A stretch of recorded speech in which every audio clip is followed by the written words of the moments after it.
Hello friends, कैसे हैं आप लोग। आशा करता हूँ बढ़िया होंगे, स्वस्थ होंगे। आपने ऊंट वाली जो वीडियो का पार्ट फर्स्ट देखा, बहुत ही अच्छा रिस्पांस आया। अब अपन पढ़ेंगे कुछ एक ऊँटों की नस्लें बच गई थी उनके बारे में। ठीक है, ठीक है। अपन ने 2-3 ऊँट की नस्लें पढ़ ली थी, लेकिन अपने राजस्थान में जो है 5 नस्लें प्रमुख पाई जाती है, 5 से 6। तो अपन आज उनको भी कंप्लीट कर लेंगे। क्लियर है। ऊँट की नस्लें हैशटैग सेकंड पार्ट क्लियर है। तो चलिए शुरू करते हैं। जैसे ही अपन आगे चलते हैं, मेवाड़ी के बाद एक ऊँट आता है जिसे अपन कहते हैं कच्छी ऊंट। क्या कहते हैं? कच्छी ऊंट। जैसा कि आप ये देख सकते हैं, इसे क्या कहते हैं? कच्छी ऊंट कहते हैं। क्लियर है। अब बात करें सर, कच्छी ऊंट नाम से ही पता चल रहा है उत्पत्ति स्थान कहाँ होगा। तो इसका जो उत्पत्ति स्थान है वो है गुजरात के कच्छ के रण में। कहां पर उत्पत्ति स्थान लिखिए इसका, क्या लिखेंगे? उत्पत्ति स्थान जो होगा वो क्या होगा मित्रों? वो होगा गुजरात का कच्छ का रण। क्या होगा? गुजरात के कच्छ के रण में। क्लियर है। लिखिए गुजरात, गुजरात के कच्छ के रण। क्लियर है, क्लियर है। ये तो नाम से ही पता चल रहा है। लेकिन इसके अलावा भी एक बात अपन कह सकते हैं कि ये गुजरात के कच्छ के रण में पाने के पीछे वजह क्या है। तो ये है कि गुजरात का जो कच्छ का रण है और बनासकांठा है, क्या है? बनासकांठा, बनासकांठा ना, बनास का छोर जहां पर है, उस जिले में क्या है? ये प्रजनन स्थली है इनकी। क्या है? प्रजनन स्थली है। अब वो क्यों है? क्योंकि वहां पर लवणीय झाड़ियां है। क्या है?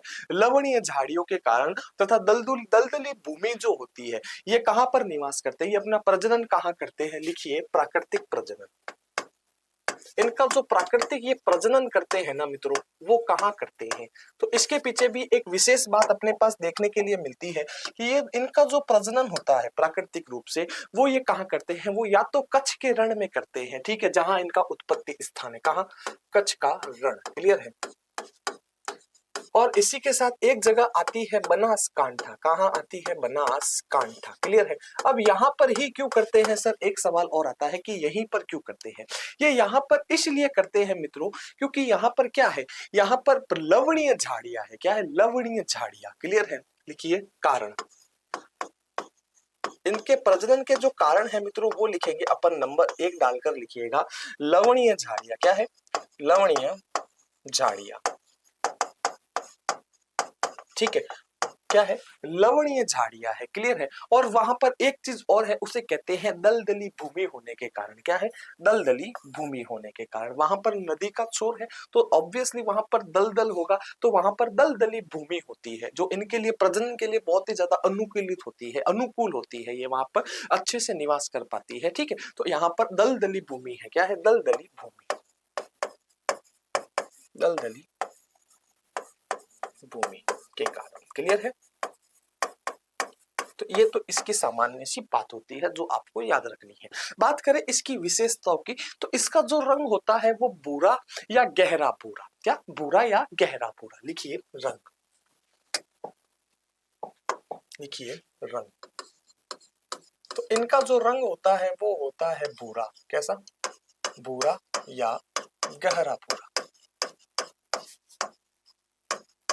क्लियर है। तो एक बात ये याद रखनी है। ठीक है। और इनमें एक विशेषता ये आती है कि इनके जो कान होते हैं, कानों पर बाल नहीं होते। क्या नहीं होते? कानों पर बाल नहीं होते। लिखिए नंबर 1 विशेषता में,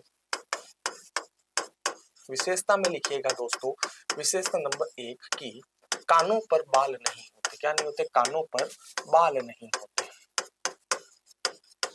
नहीं होते। क्लियर है। जैसा कि आप देख सकते हैं यहाँ पर इसके कानों पर बाल बिल्कुल भी नहीं होते। और इनकी जो पलके होती है, क्या होती है? पलके होती है वहां पर। और बाल, इनके जो शारीरिक बाल होते हैं वो मोटे होते हैं। क्या? शारीरिक बाल मोटे, और पलकों पर भी बाल नहीं होते। जैसा कि देखो, पलके मतलब आईब्रोज जो होती है ना, ये कान है, ये आंखें हैं, इनके आंखों पर और कानों पर पलके नहीं होती, कानों पर बाल नहीं होते, लेकिन जो शारीरिक बाल है वो मोटे होते हैं। लिखिए नंबर 2,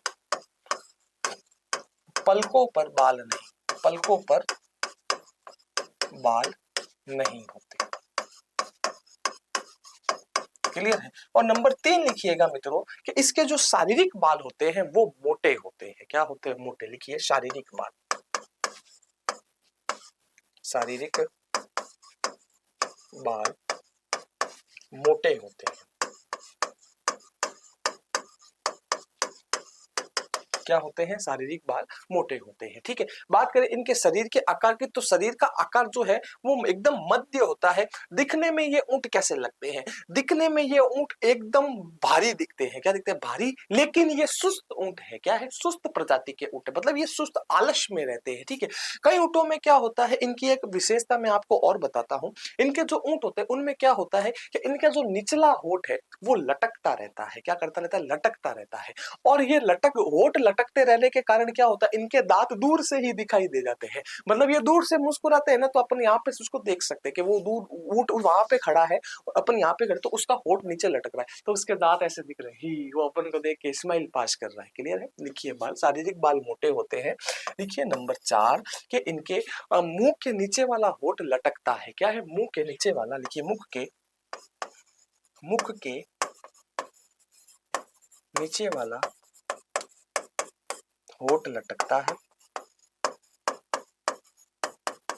है और जिस कारण, मतलब लटकता है और इसके कारण क्या होता है कि ये दूर से मुस्कुराते हुए दिखते हैं। दूर से इनके दांत दिखते हैं, इनके दांत दिखते हैं।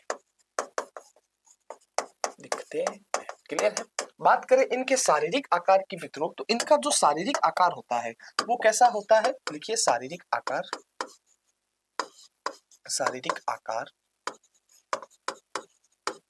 मध्यम आकार, मध्यम व सुस्त व भारी दिखते हैं और सुस्त दिखते हैं। कैसे, सुस्त। क्लियर है। तो ये बात भी आपको याद रखनी है, ये इसका बहुत ही अच्छा की पॉइंट है, याद रहेगी ये बात। क्लियर है। ये होता है आपका कच्छी। आगे चलते हैं। अपने पास एक ऊंट आता है जिसका नाम है जालोरी ऊंट। क्या है, जालोरी ऊंट है। अब जालोरी ऊंट जो है वो इतना फेमस नहीं है। इसका एक अन्य नाम आप लिख सकते हैं, जालोरी ऊंट है तो इसका उत्पत्ति स्थान जालोरी है। ठीक है, लेकिन लिख लीजिए मूल स्थान या उत्पत्ति स्थान, कुछ भी लिख लीजिए। ये मूलतः जो इसका स्थान है वो है जालोर में। कहां पर है, जालोर में। क्लियर है। और अगर बात करें कि सर इसका एक उपनाम भी तो है, तो हाँ है, उसे कहते हैं सांचोरी। लिखिए, उपनाम जो है मित्रों इसका वो है सांचोरी। क्या नाम है, सांचोरी। अब इसकी प्रमुख विशेषता कुछ भी नहीं है, इसका रंग गहरा होता है, बहुत ज्यादा, अत्यधिक गहरा भूरा। लिखिए, रंग। इसकी प्रमुख विशेषता एक ही है कि अत्यधिक भूरा, गहरा भूरा रंग होता है। क्लियर है। ये बात आपको याद रखनी है। लेकिन इनका जो एक बात अपन लिखते हैं विशेष करके नोट डालकर, कि जालोर का एक समुदाय है जिसे कहते हैं देवासी समुदाय। क्या कहते हैं, देवासी समुदाय। तो देवासी समुदाय कहाँ का, जालोर का। ये लोग क्या करते हैं, सिरोही में जाकर, कहां पर, सिरोही में, जालोर से सिरोही जाकर इन ऊंट को पालते हैं। क्लियर है। लिखिए, इनका पालन लिखिए, इनका पालन होता है जालोर के देवासी समुदाय द्वारा। लिखिए, जालोर के देवासी समुदाय द्वारा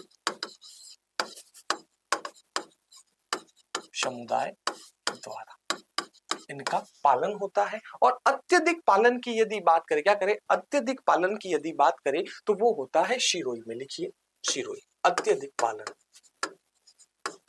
पालन या फिर एक लिख सकते हैं अपन सर्वाधिक। क्या लिख सकते हैं, सर्वाधिक कहाँ होता है, तो इनका जो सर्वाधिक पालन होता है मित्रों वो होता है अपने सिरोही में। कहाँ होता है, सिरोही में। क्लियर है। तो ये बात भी आपको याद रखनी है। शरीर के आकार की बात करें तो एकदम मध्य आकार का होता है शरीर। कैसा होता है, मध्यम आकार का। लिखिए, शारीरिक आकार। लिखिए,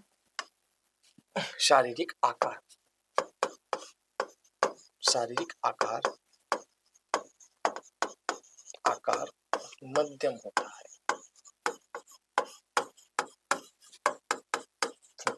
क्लियर है। और ये बहुत ही ज्यादा एक्टिव ऊंट होते हैं, मतलब उत्तेजित रहते हैं। अत्यधिक उत्तेजित ऊंट की नस्ल नस्ल। क्लियर है? तो ये बात भी आपको अच्छे से याद रखनी है। क्लियर? ये होता है आपका जालोरी। आगे चलते हैं। एक सबसे प्रमुख नस्ल आती है जो एग्जाम में सीधे सीधे वन लाइनर के तौर पर पूछी जाती है।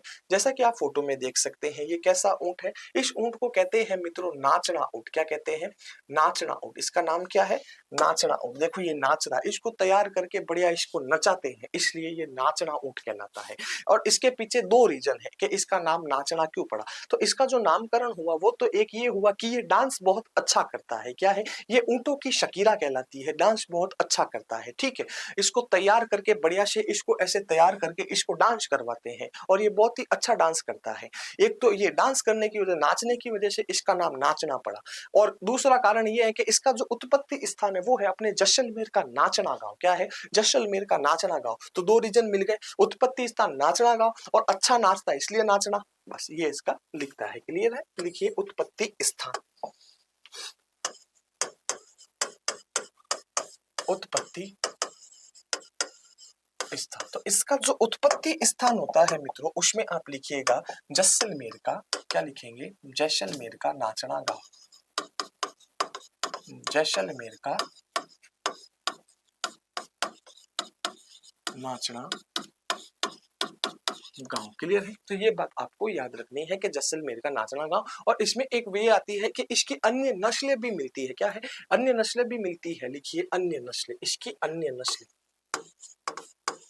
अन्य नस्लें जिनको इसी के नाम से जाना जाता है, जो नाचने के लिए भी फेमस है, जो कि अपनी अरावली, मारवाड़ी और सिंधी है। क्या है? अरावली, अरावली, मारवाड़ी और सिंधी। क्लियर है? और एक बात इसमें प्रमुख करके नोट डाल के लिखिएगा मित्रों कि इनमें दो चीजें मिलती है। एक तो ये सबसे तेज दौड़ते हैं। क्या करते हैं? सबसे तेज दौड़ने वाली नस्ल और बहुत अच्छा डांस करती है। लिखिए नाचने के लिए प्रमुख, नाचने के लिए लोकप्रिय, ये लोकप्रिय या प्रसिद्ध। क्लियर है? और एक बात इसमें लिखिएगा मित्रों कि सबसे तेज, क्या सबसे तेज भागने वाली नस्ल। लिखिए सबसे तेज भागने वाली, भागने वाली नस्ल है। क्लियर है? तो ये बात भी आपको याद रखनी है। क्लियर है? इसमें आगे चलकर बात करें अपन नाचने से संबंधित, तो विश्व में सर्वाधिक नाचना ऊंट कहाँ मिलता है? तो विश्व का जो सर्वाधिक ऊंट की है नाचने वाली, वो मिलती है सोमालिया में। क्या है? सर्वाधिक ऊंट कहाँ मिलते हैं? सोमालिया में। बात करें कि सर विश्व में ऊंटों के संख्या में भारत का कौन सा स्थान है? तो 9वां स्थान है। क्लियर है? और इसमें अगर एक बात और करें कि इनकी जो प्रसिद्ध बात है वो है कि इसमें वसा और सॉरी वसा नहीं, इसमें गर्मी सहन, क्या गर्मी सहन करके ये 7 दिन तक बिना पानी जीवित रहता है। इसे रेगिस्तान का जहाज कहते हैं। सभी ऊंटों को रेगिस्तान का जहाज नहीं कहते, केवल इसी को ही कहते हैं। क्लियर है? लिखिए नोट में गर्मी सहन करने की क्षमता सर्वाधिक, गर्मी सहन करने की क्षमता सर्वाधिक। और अपन ने कई बार सुना होगा कि ऊंट 7 दिन तक पानी नहीं पीता फिर भी जीवित रहता है, उसके पेट में थैली होती है, वैसा होता है, वैसा होता है। ठीक है? लेकिन ये सब नहीं है। सभी ऊंट जो है वो पानी बिना नहीं रह सकते। कुछ एक प्रसिद्ध प्रसिद्ध ऊंट है, जैसे नाचना है, ये 7 दिन तक बिना पानी पिए जीवित रहता है। क्लियर है? लिखिए 7 दिनों तक बिना पानी जीवित, बिना पानी 7 दिनों तक बिना पानी जीवित रहता है,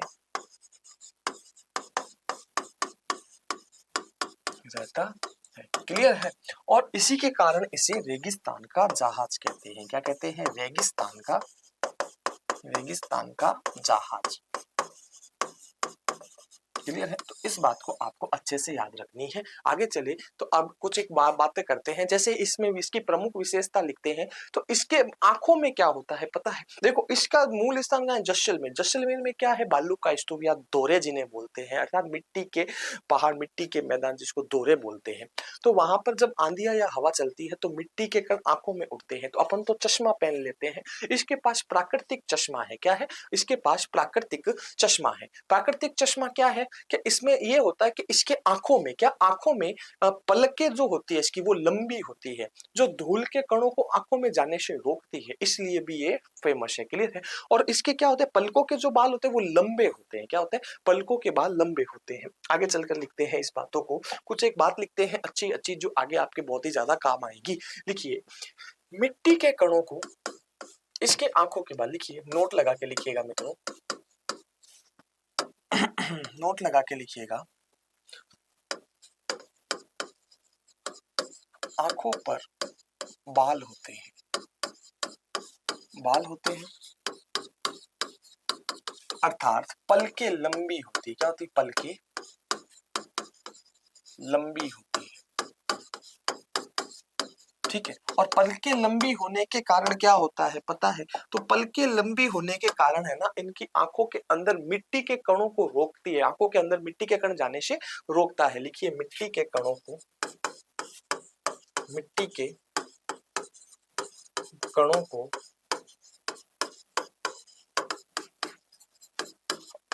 आंखों के अंदर जाने से रोकता है, आंखों के अंदर जाने से रोकता है। क्लियर है, जाने से रोकता है। क्लियर है,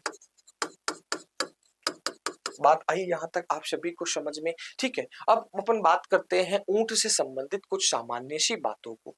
ठीक है, लिखिए, सम इंपॉर्टेंट फैक्ट्स या महत्वपूर्ण तथ्य, जो आधे मैंने आपको पहले लिखवा दिए थे, कुछ एक बातें आपको और लिखवा देता हूँ। क्लियर है। तो सर्वाधिक ऊंट कहाँ मिलते हैं, विश्व में सर्वाधिक ऊंट कहाँ मिलते हैं, अपने सोमालिया में। कहां पर, सोमालिया में। लिखिए, विश्व में सर्वाधिक ऊंट, विश्व में सर्वाधिक ऊंट। क्लियर है। और जो कहाँ मिलते हैं मित्रों, वो मिलते हैं अपने सोमालिया प्रदेश में। कहां पर, सोमालिया। क्लियर है। और इसके स्थान पर बात करें, ऊंटों की संख्या में विश्व में, लिखिए विश्व में ऊंटों की संख्या में भारत का स्थान, संख्या में अपने भारत का कौन सा स्थान है, भारत का स्थान कौन सा है, तो वो है अपना नम्मा स्थान। कौन सा है मित्रों, नम्मा स्थान है। क्लियर है। बात करें अपने ये ऊंट जो है वो प्रजनन योग्य किस आयु में हो जाते हैं, तो ऊंट जो है 5 से 6 वर्ष में प्रजनन योग्य हो जाते हैं। लिखिए, प्रजनन योग्य आयु, लिखिए प्रजनन योग्य आयु, तो वो है अपने 5 से 6 वर्ष की तक, 5 से 6 वर्ष। क्लियर है। और इसी के साथ बात करें अपन एक और बात की, तो ऊंट जो है प्रतिदिन अपने 18 से 36 लीटर पानी पीने उसकी आवश्यकता होती है। ठीक है। और ऊंट जो है एक बार में 135 लीटर से ज्यादा दूध पानी पी सकता है। लिखिए, इस बात को भी लिखेंगे, लिखिएगा मित्रों, ऊंट प्रतिदिन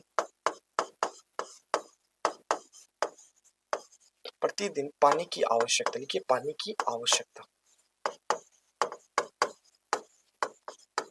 तो आवश्यकता कितनी होती है मित्रों, अब आवश्यकता ऊंट को एक दिन में पीने की होती है 18 से 36 लीटर। कितनी, 18 से 36 लीटर। क्लियर है। और एक बात और लिखिएगा मित्रों कि एक बार में कितनी, एक बार में ऊंट एक बार में 136 लीटर, कितना, 136 लीटर, 136 लीटर, एक बार में 136, 135, 136, 135 लीटर पानी पीने की वह क्षमता रखता है या पानी पी सकता है। क्लियर है, लीटर तक पानी पी सकता है, लीटर पानी पी सकता है। क्लियर है, पी सकता है। बात आई समझ में। ठीक है। और इसी के साथ अगर बात करें कि ऊंटों का गर्भकाल कितना होता है, एक बात और लिख लीजिए मित्रों कि ऊंटों का गर्भकाल कितना होता है। लिखिए, ऊंटों का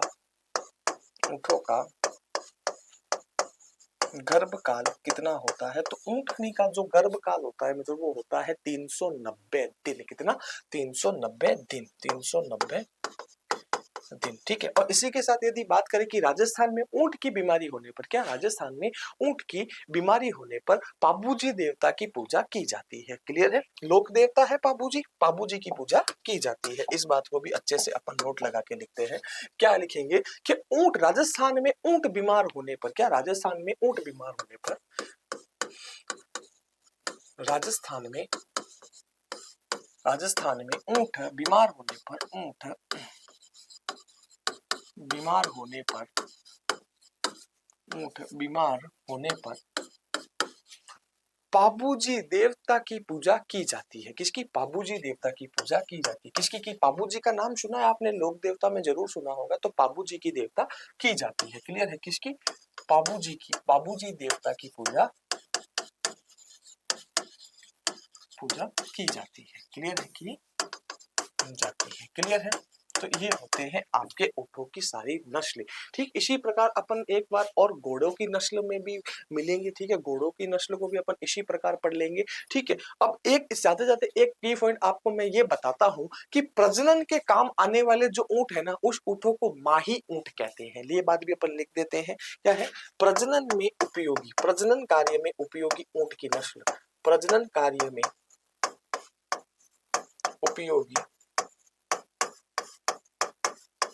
ऊंट कौन सा है? तो वो है अपना माही ऊंट। कौन है? माही ऊंट। क्लियर है, तो ये होती है आपकी ऊंटों की प्रमुख सारी नस्लें और उससे संबंधित महत्वपूर्ण तथ्यों का समावेश। क्लियर है, ठीक इसी प्रकार अपन घोड़ों की नस्लों को भी पढ़ेंगे। ठीक है, तो आज के लिए बस इतना ही, बाकी अपन पढ़ेंगे नेक्स्ट अगली क्लास में। तब तक के लिए आप सभी को धन्यवाद, बाय बाय, मिलते हैं नेक्स्ट वीडियो में। Thank you. चैनल को सब्सक्राइब कर दीजिएगा, वीडियो को लाइक कर दीजिएगा और बेल आइकन को प्रेस कर दीजिएगा। क्लियर है, धन्यवाद।